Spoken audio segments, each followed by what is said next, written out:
Hey everyone, today we are back in the custom pack. This is the Sloth Machine custom pack from Jorik, sorry, and his buddy, who I'm going to refer to as Zeep, because I don't think there's any chance of me getting that name right, as we'll see later on. And yeah, the whole name of the game here is getting to the infinite draw. And then from there, you can do many things. You can either just go for any achievement you want after you get the shop scaling. You can go for the ghost teams and then have some fun with that. So that's what we're going to do in the main run here, because that's the main reason I'm in this pack. The theory is that you can get secret achievements from ghost teams by designing your pack in a way that allows you to obtain those pets from the ghost teams. So you saw it right there in the shop in that previous roll. I have the rat in this pack. When the enemy team has a rat and it faints, it's going to spawn the dirty rat for you. So that's the whole idea here. Ghost teams only will contain pets from the pack you are playing in. So the whole idea is we have a dirty rat in the pack. The ghost team's going to have a dirty rat on their team, or I should say a regular rat. I always call it a dirty rat. And then once all the hedgehogs go off and everything faints, you're going to be left with some dirty rats that you can use a Venus flytrap on.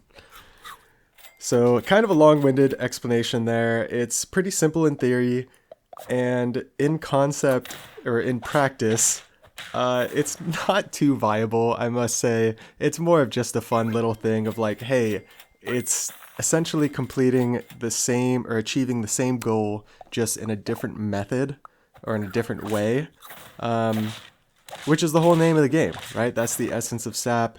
It's a glorious thing.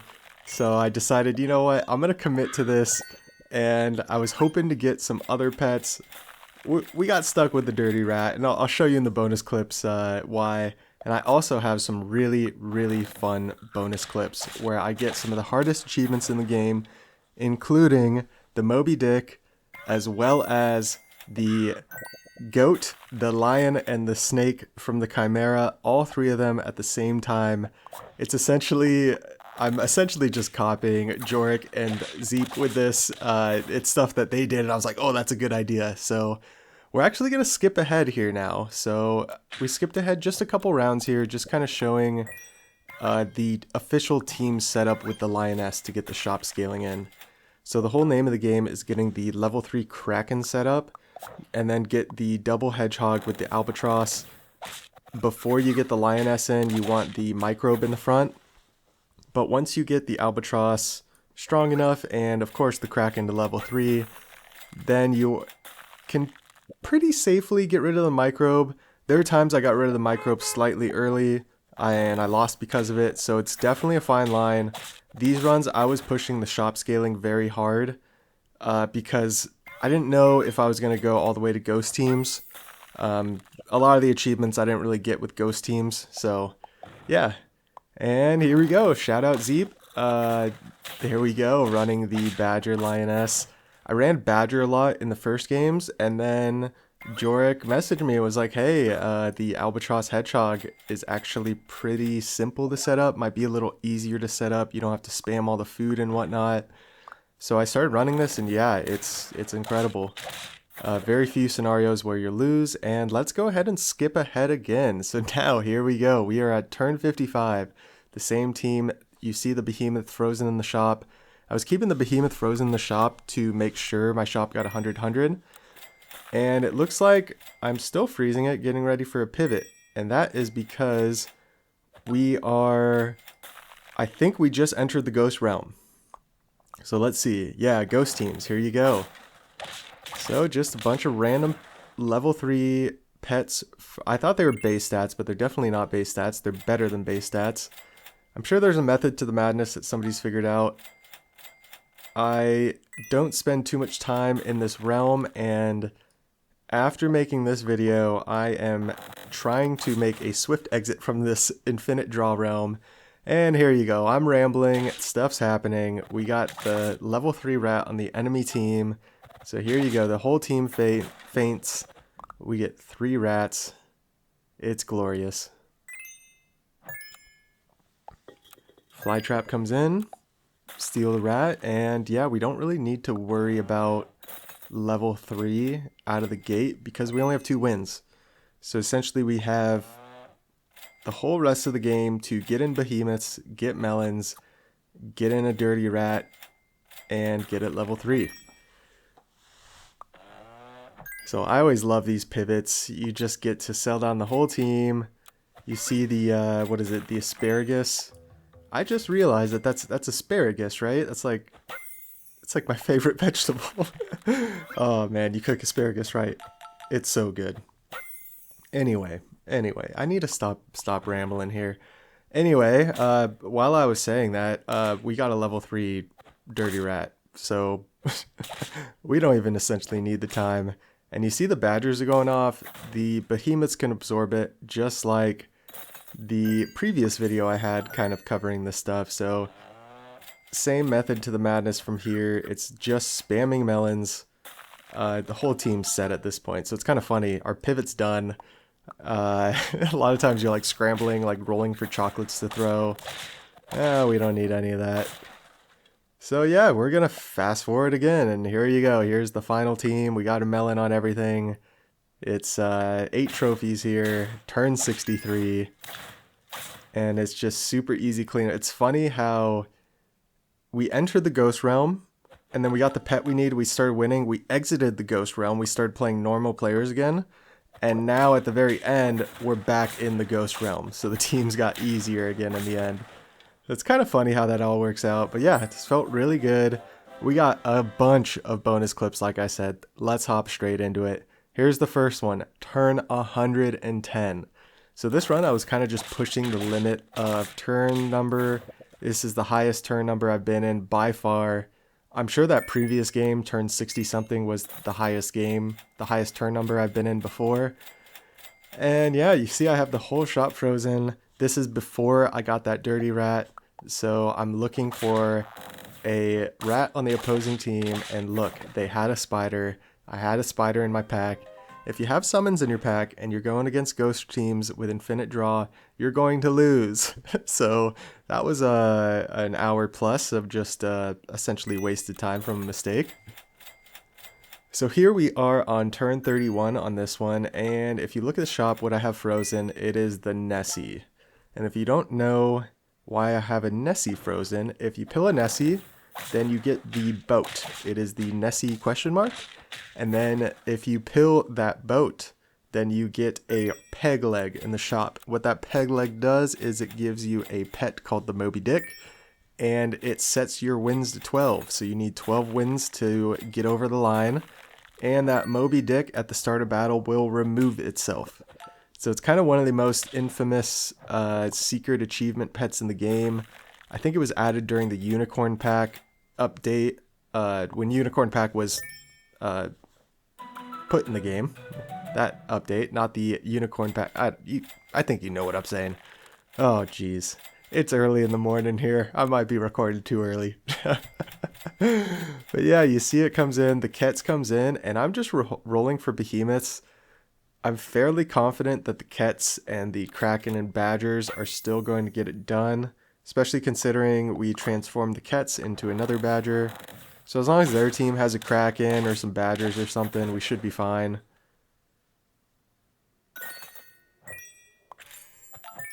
And yeah, a couple lives left. I figure we probably don't need the Kets. I can probably just roll for my behemoths and put melons in. Not finding behemoths, so I get the nutcracker so we can get the salmon in the end. Hopefully get the win that way. And I just want to start racking up wins. That's really all I care about, making this pivot. It's kind of funny sometimes when you want to pivot, but then you're like, oh, I didn't really freeze all the pets I needed in the shop. I did that a lot. I'm just kind of spamming these turns. Anyway, we're skipping ahead. Here you go. 11 trophies, turn 44. Everything has melon, including the Moby Dick, which does not need melon. It's actually kind of funny what happens at the start of this battle here. Our Moby Dick actually gets sniped. It doesn't remove itself. So I thought that was pretty funny. Something that it always just disappears. Nope, this time it gets sniped. So yeah, gonna hop into the other bonus clips. So here we go here, turn 28, 2 hearts remaining, 1 trophy. We're 24 gold, and you see double alpaca into the Chimera and Venus flytraps. Now we got double level 2 alpaca. There's level 2 Chimera. Yeah, we're just going to take everything, aren't we? Level 2 flytrap. Take the level 3 alpaca. Finally get a behemoth. I think I was mainly taking those level ups to try to get behemoth. And yeah, we're obviously going for the Chimera Summons here, the lion, goat, and snake. I did not have any of these achievements, and my goal was I wanted to get all 3 of them in 1 run.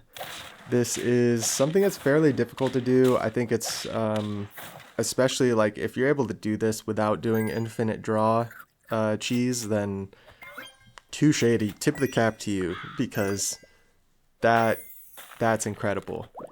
So I pretty much get it set up here. We need level 3 Chimera, throw a little mana on it, and then basically you just need the Chimera to faint at the very end. And you see here, 2 HP left on this Cuckoo, and there's 2 Cuckoo chicks, so it's a perfect trade. We were so close to getting it there. But the only problem is we need Venus flytraps. We need at least 3 Venus flytraps when we do, and we perfectly roll into all of the Venus flytraps. What was that, 5 Venus flytraps and a chocolate there? I mean, what an incredible turn for what we're looking for. So decide to keep the same order, because I figured if we run into a Badger team, then it shouldn't matter. We should get the summons anyway, and there they are. So now it is on. We're going to take everything. We're going to make sure we get at least 1 of each. So looks like we need the lion. There it is. And dealer's choice here. Just take another snake. Why not? So immediately we have a level 2 snake. 1.5 goat. And our behemoths are holding it down. So same thing, this Cuckoo chick team. I ran into this person a lot. They were running that back Cuckoo chick many times. And many times it was not spawning the chicks. So I wasn't sure if it was like a bug or I just wasn't fully understanding the interactions, but it seems kind of weird with the Cuckoo chicks. And there's somebody going for smallest slug. I do apologize, but I'm on a mission myself here. I'm going to steal your smallest slug to rub it in your face as I transition to a Kets. And yeah, the Kets was pretty necessary. It's the reason I didn't put the lion in yet. Use the Kets to basically get these 2 pets to level 3. And then we can put the lion in and figure it out. And by figure it out, I mean desperately hope we roll into a billion chocolates. Because at this point, I did not recognize that we are already on 6 trophies. And we need to get this lion in. We're probably not going to lose as long as we have this behemoth in. And you see good old Dave here, trying to get his achievements as well. I wish you the best of luck, good sir. And here I'm waiting to put the lion in because I am super desperate for some crows. Thankfully, I get some crows. There's a tofu there. So, you know what? There's actually technically 2 chocolates and a tofu in the shop. That's not bad. The only problem is we're going to 8 wins. So 8 wins. We have 3 chocolates. I don't know if we have enough gold to buy all the chocolates, because tofu is expensive. So we got level 2. We got 1 turn with the chocolate frozen. Discounted chocolate. At this point, I was like, did I absolutely blow this? Did I really, really not make this work? And look, there's a tofu sitting there I could have taken. But I knew the only way I was going to get this done is if I skip on chocolates, I roll down, get the Kets, pretty much get it perfectly. Now we just got to hope we win. Our team got weaker, but as I said, you get later in these rounds, the teams seem to get weaker. They're going for multiple secret achievements. They have a level 3 microbe in 4th position. Oh, Dabe. Oh, Dabe. What are we doing, Dabe? Come on. You gotta give yourself a better chance to get your achievements. Yeah, let's hop into the next one. So here I wanted to show the infamous Falcon, Seagull Onion, level 3 Leopard, and Cuckoo setup. This is all to get the Cuckoo chick. I had this set up a couple times. I was doing this setup after I got my Cuckoo chick achievement to just kind of show this method. This is again something that Jorik messaged and showed me, this exact method, and I was like, yeah, this makes sense. Pretty much knew it was going to be this, minus the leopard. The leopard makes sense to KO something at the start of battle, so then there's room on the enemy team for the Cuckoo chicks. And there you go, we got the Cuckoo chick. All we need is a Venus flytrap and we can steal the Cuckoo chick. So you see there, I rolled a whole turn down. I did not have a Venus flytrap frozen. And I figured, no problem. We'll just get it again. We'll find a flytrap. No problem. I got the setup. And yeah, it'll happen, right? I mean, we're bound to see that again. I mean, so yeah, there's the flytrap. Perfect. Take a level 2 Falcon. Why not? So this felt great. Felt absolutely great at this point. Very confident I'm going to get the interaction, and it's the behemoths. It's probably what I've been doing to every team. So, touche, sir. Good luck with your hippogriff. I think you can get hippogriff pretty easily without doing this, but it's all good. It's all good. Speaking of Cuckoo chick, here we go. So, yeah, this is the run. I got the Cuckoo chick, and it's because this other person, Blue Leaf, had Cuckoo chick on their team. So it's very easy. You can just angle it. And with that being said, I have a couple more bonus clips at the end, just kind of showing some normal achievements I got. We're going to ride off to the sunset. If you hung around this long, I really do appreciate it. Feel free to like, comment, subscribe. Shout out Jorik, shout out Zeep. Really appreciate you guys in this community and all the crazy stuff we're able to do. As always, have a fantastic day. We'll catch you in the next one.